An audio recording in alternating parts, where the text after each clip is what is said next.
Good evening, readers. It's Tilly and Ros. And happy Christmas and happy Boxing Day, or happy holidays for those of you who don't necessarily celebrate Christmas. We're going to talk about Ros's favourite books of the year, because I don't really rate my books, and I don't think I had any particularly amazing books this year, but we're going to go through Ros's GoodReads and work out which were the best ones. And this is kind of bookish breakfast in the evening. Yeah, this is bookish Boxing Day, because it's still alliterative, yes. Which is obviously the important thing. So, and I asked Tilda what her favourite books of the year were, and she said she wasn't sure, but Didn't have an answer. So we've got my answer instead. And I'm currently reading my 99th book of the year, and I should hit 100, which I didn't set out to do, but it's just one of those odd things when you get a nice round number, so I'll and it's a do that. good number to end with. Absolutely. But, so looking back, my first, rating books on GoodReads is, Britta did a bit of a thing about this, I think, about how daft it is, and it is daft, but it is really useful at the end of the year to look back and think, oh, which did I think were 5 stars at the time, and then sometimes you change your mind. Yeah, and actually I'm looking at your list as well, and I'm going to interject, because I really love And Then There Were None. That's one of my favourite Agatha Christie's. Probably wouldn't be like a top book of the year, because it's one that I've read multiple times, but I don't. Yeah, you rated it 5 stars, and it was my first 5-star choice of the year, and I gave it 5 stars just because it's like perfect of its kind. Yeah, and it fits together so well. Sometimes I give things 5 stars because they just they do the thing that they set out to do really, really well. Yeah, and I think she did. Yeah, as a mystery story, it's the pinnacle. It is perfect. Yeah, in my opinion. There you go. I really enjoyed White Tears as well. White Tears by Harry Kunzru. And I only read that on your recommendation, and it was a strong 4-star book, that one. Yeah, but there was just something about it that didn't make quite enough. Like it wasn't quite coherent enough to make it a really top book. Yeah, absolutely. And Cersei by Madeline Miller was nearly a 5-star book. I want to read that. I haven't got hold of it yet to read it. Yeah. But it just wasn't quite as good as her previous book. So then it couldn't be 5 stars because it wasn't just as perfect as her Achilles one. I did. I read that one this year, actually. And that was really, really good. So my first, very, very sound 5-star, 100%, no doubt about it, 5-star, was Wit by Margaret Edson. Yeah, which I strongly agree with. And I think you thought the same way about. And that was a book that I read for Jason of Old Blues Chapter and Verse, his Mortality Project, and it's such a moving play. Yeah, and I've rarely read a play as opposed to watched a play that made me weep. Yeah, actually, which it did. And it's I think I would put it as one of my best ones of the year because it's really stayed with me, and the way that it's said and the importance of what it says and the eloquence of the way that it says it just continues to crop up as relevant time and again. That's why I say it's a really strong 5-star because it resonates still in my mind constantly. Yeah. So there we go. And it's very applicable. Yeah. Now, another book that I wanted to be a 5-star but wasn't was Celestial Bodies by Joka Al-Hathi. Oh, yeah. And it's a book from Oman, and it's the first kind of book by an Omani woman in English. Oh, wow. And it actually won the was it the International Man Booker or something like that. Yeah, some big literary prize. And it's a good book, but it's not quite good enough. One of the key problems with it is that the main character who you mostly follow is a man, and I think she would have done. She should have gone with one of the women, because the women characters were really brilliant and fascinating. Yeah. And it's picture of the society and how recent slavery was a feature there, and the position of women and relationship. It was really good in lots of ways, but it just wasn't that well written on some levels. Okay. So next 5-star, and this is a very exciting new author for me. Oh yeah. Is Clarice Lispector. I've not heard of her. And I read The Hour of the Star by her, and she was not just a 5-star book. It was one of those books where you thought, I need to read more things by this author. And have you? Not yet, but I will. Yeah. There's only so much time. You've read 100 books this year. Yeah, but you know, squeeze in another.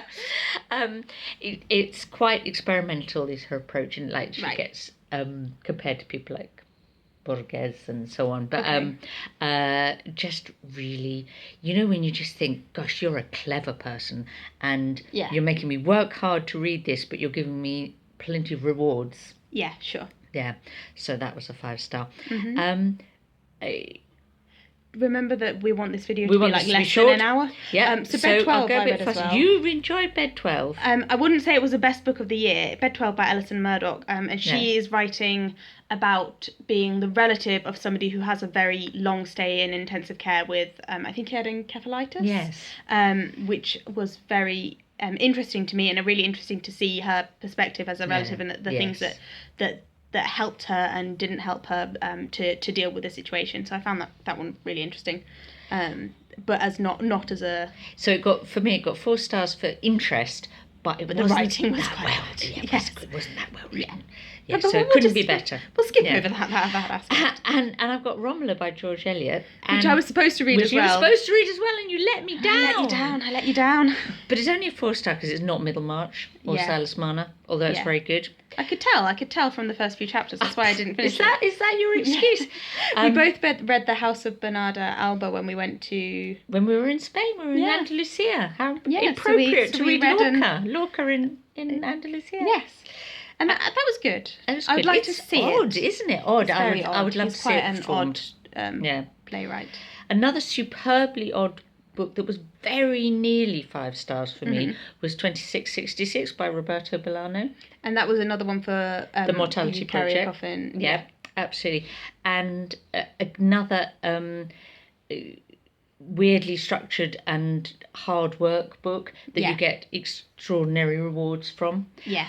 And it has this dreadful section that is just all about women being murdered. But it's a much better book than that sounds. Yes. Me and Ellen the Dying Girl by Jessie Andrews is another one that we both read this year. And I liked the book better than the film, but I think did you say that you liked the film better than the book? Well, the book was a bit kind of teen fiction for me, although it isn't, and that's really unfair, I know, but I felt I was the wrong demographic for it. Potentially, but I actually liked how realistic the book was in a way. I mean, obviously, it's never going to be perfectly realistic. Yeah.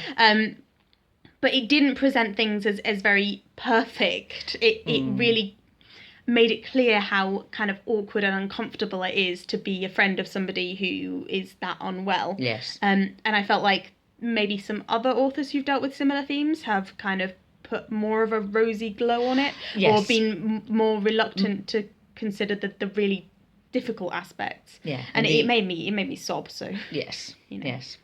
So my next 5-star read is a bit controversial, I think. Oh, yeah. And, well, because it's Lani by Max Porter. Yeah. And I actually read both Mani and Grief is the Thing with Feathers by Max Porter. One, yeah. And actually, of the two, I think Grief is the Thing with Feathers is the better book. Right. It's more of a poem, really. Yeah. Whereas Lani is more like a kind of like a folk tale.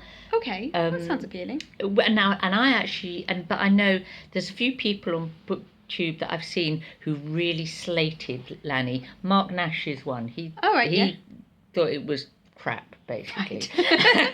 Okay, so controversial. So controversial. But I actually really enjoyed it because I like that. There's this kind of fashion now for writing, what's the word for it?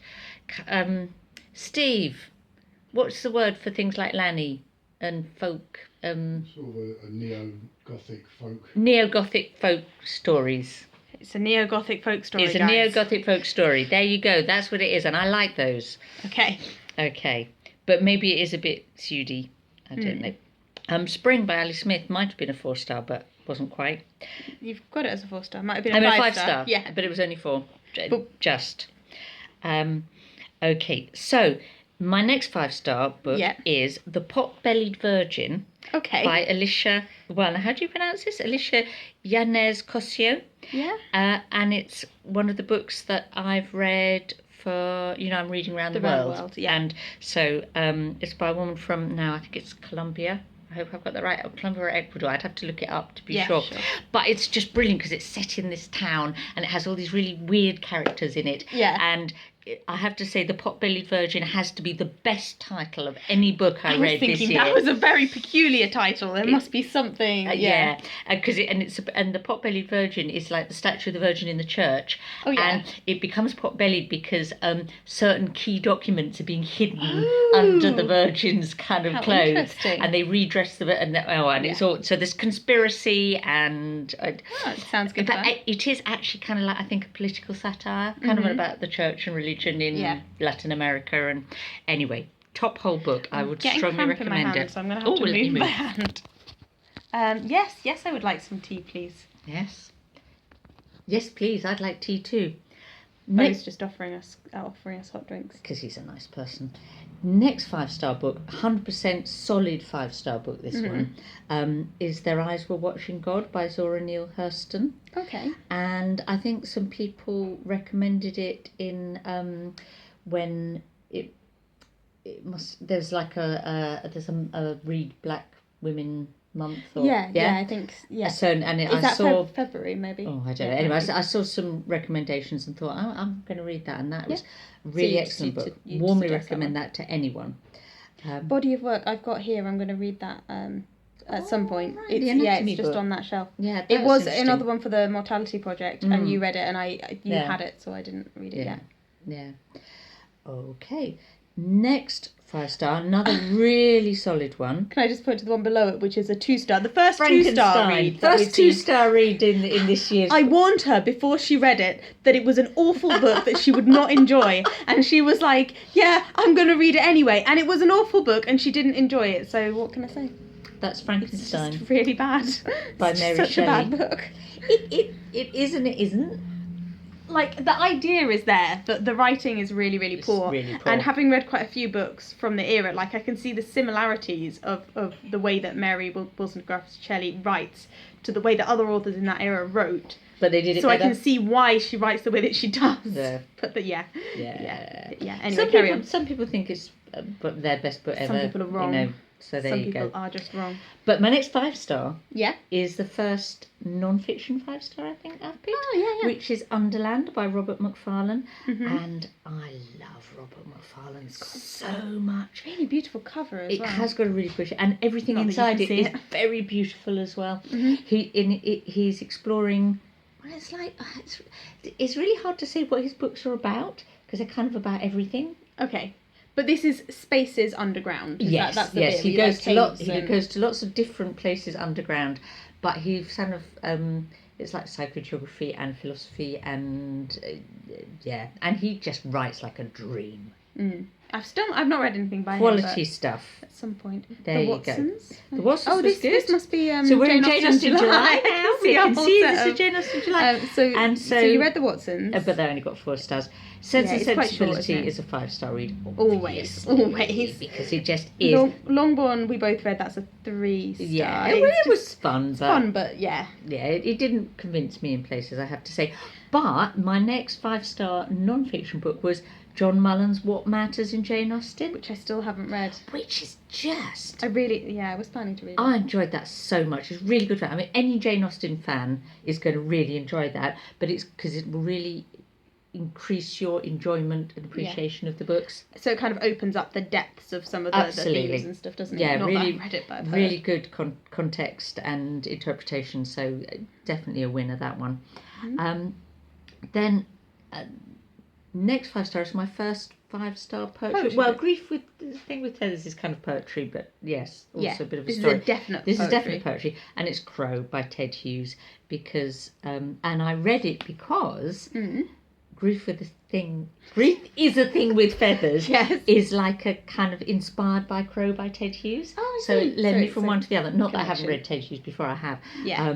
But it was really lovely because it took me back to Ted Hughes, and probably actually like that reminded me that Ted Hughes is like a really good poet and Max Porter is like just a kind of generally good, relatively good poet. Yeah. But whereas Ted Hughes is just amazing. There you go.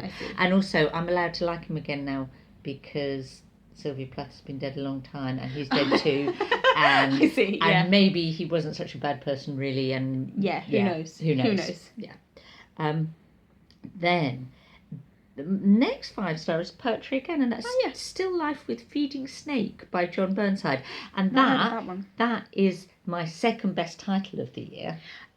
Yeah, and it's got quite an interesting title. A cover with like a picture of a snake. Kind of like snaking. So he's a Scottish poet, and who I really rate. With a name like Burnside, I kind of guessed he would be. And then like August was such a good month because I had like 2 5-star books in a row, because the next one was Light in August by William Faulkner, and I think that this ended up with 5 stars because I did like a kind of a read along with Brian of Bookish and Allan from Big Hard Books and Classics, and that whole process of analysing it, I got so much more out of that book. But interestingly, this is the second time so I studied that book as part of like an online literature course previously, and I was pretty indifferent to it. I didn't have strong feelings about it. Mm-hmm. This time doing the read along with it made me enjoy the first half a lot more. Yes. And the second half a lot less. Oh dear. Yeah, and I don't think I'd read it again. I think really? It gave me much stronger feelings about the book as a whole. Right. And those feelings turned into quite an intense dislike. I think, as the reading on progressed. Although I still enjoyed the experience of reading it and talking about it and discussing it and looking at all the different aspects. Thank you, Brian and Allan. Yeah, thank you. Yeah, because that was a good experience. Yeah. Then, now interestingly, I've given quite a bit of poetry 5 stars. Yeah. And I'd say that this would be my top poetry book of the year of new poetry. Okay. And that's Deaf Republic by Ilya Kaminsky. I've not heard of it at all. And this is one where I think Steve disagrees. This is one where me and Mark Nash are in agreement, unlike on Lani, because he is also was very keen on that. It's really hard to explain. It's kind of got a story almost, right? Where there's this sort of repression happens and a boy is killed and the town decides to be deaf. Oh, maybe I have heard of it. It's been a big book of the year in poetry terms. You know, obviously poetry is never really big in literary, book sales, but it was good book. Good book. Yerma, you read as well? I read that while we were in Rwanda. Yeah. And then I read it for Y in the alphabet because I was reading the whole alphabet. Yeah. Which is why I'm about to read Zorba the Greek for and Z. You didn't read it while we were in Rwanda? No, I didn't. Oh, that's surprising. Yeah. That's another Lorca play about a woman who can't have a baby, which is very emotive. It's good. It is. You've brought me onto Lorca this year, so that's good. I will read more. Little Fires Everywhere, lots of people raved about, but I only gave it 3 stars. Yeah. A Gentleman in Moscow, lots of people raved about and was lovely, and it had 4 stars. But my next 5-star book is one that you've also read. Yes, but I read a different translation to you. I read the translation that I shouldn't have read. So this is The Wreath by Sigrid Undset. Which is the Kristin Lavransdatter, book one of Kristin Lavransdatter. Yeah. And on the recommendation of someone sensible, possibly Jason, I think, I read the Tina Nunnally translation, and that was so much better than the translation done in the 1930s. But I liked the archaic tones of the 1930s translation. Yeah. I felt like it added something to it, but then I probably had completely the wrong experience of the story. I did enjoy the one that I read. Well, I'm very much looking forward to reading the other parts of the book, and I will. Yeah. But it because it's all in one book, I've got this really nice edition, but it's like big and heavy. Yeah. And because I read a lot walking to and from work, thank you, it's too big and heavy to carry. Yes. So it's hence, a stationary book. The delay. Stationary book. A stationary book. It is a stationary book. Yes. Next 5-star was Vile Bodies by Evelyn Waugh, and I haven't read anything by him for years. Yeah. And I read loads by him when I was in my teens. Yeah. So it was just a real joy to go back to one. And yes, his writing is so clever and much he's witty, witty, and just much more thoughtful than he's thought to be. I think, I don't know. It was very good. You read Olive? I didn't know you read Olive. I read Olive, yeah. Was by, this in by Victober? Mrs. Crick. This must be This Victober. was Victober, yeah. Olive was one of my Victober books. And you only gave it 4 stars because it comes very highly recommended. Yeah, Katie recommended it, and I thoroughly enjoyed it. But it's wasn't quite.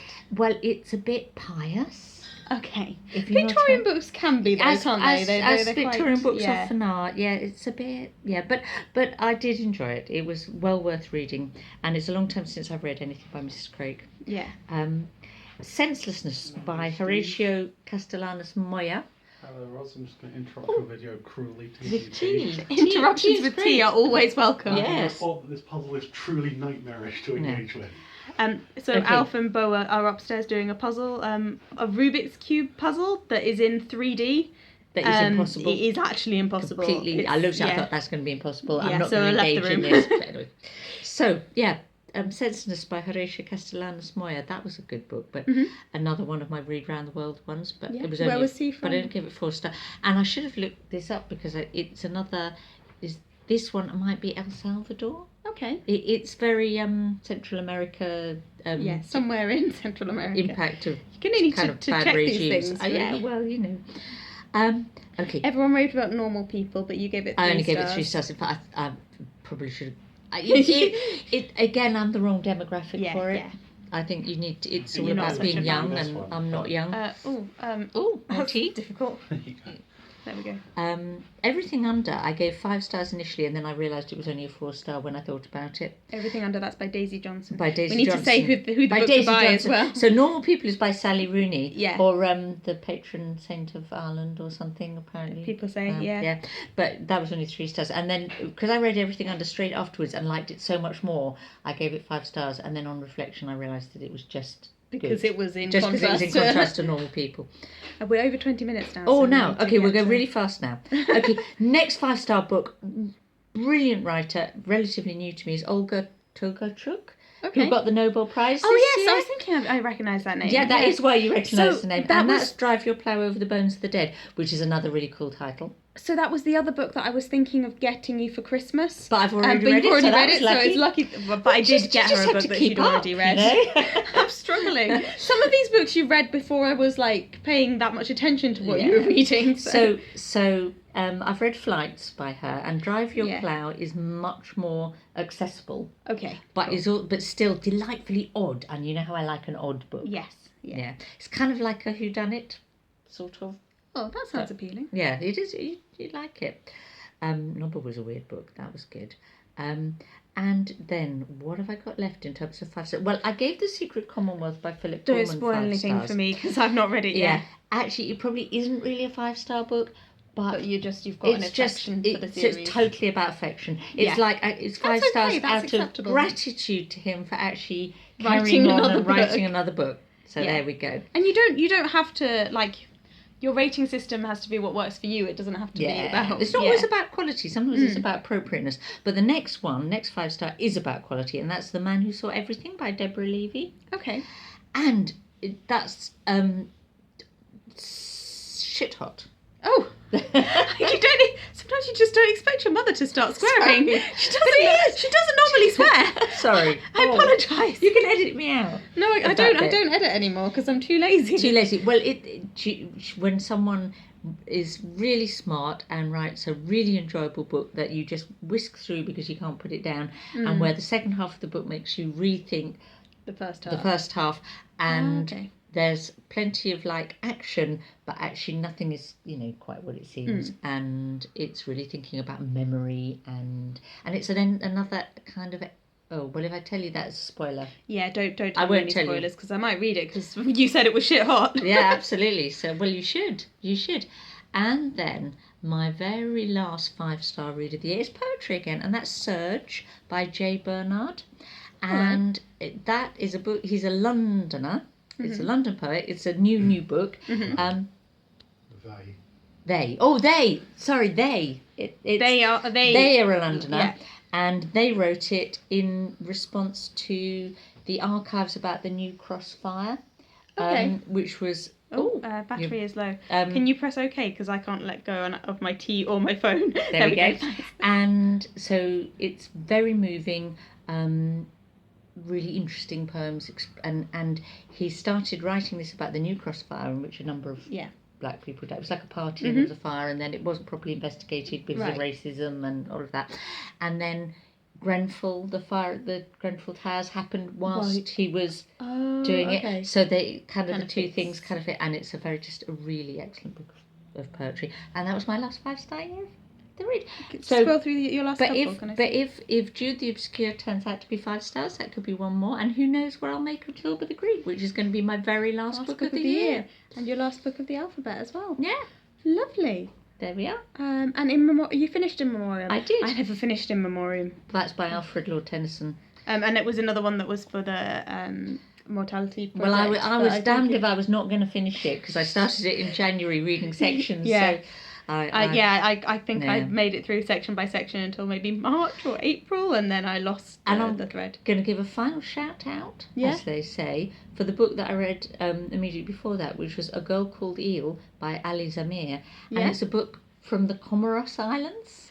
Oh, you mentioned this one. Only because, I started, it's like, there's a book in English from the Comoros Islands, which is one of the most obscure little countries you could possibly wish for. It's like a little group of islands in the Indian Ocean. Really, really beautiful. And not that I've ever been, but I looked at the pictures. And quite often I read these books and they're a bit weird and not necessarily very good. But it's like, oh, that's another country done. Interesting cultural experience. And actually, that was really quite a good book. Okay. Yeah. Well, that's good. There we go. So, a good selection of books this year. And a happy year, yes. Yeah. With much good reading. Oh. So, this was Ros's Top Books of 2019, and Happy New Year to everyone, and good reading times in 2020. Yeah. To you too. Can you turn the camera off? Bye!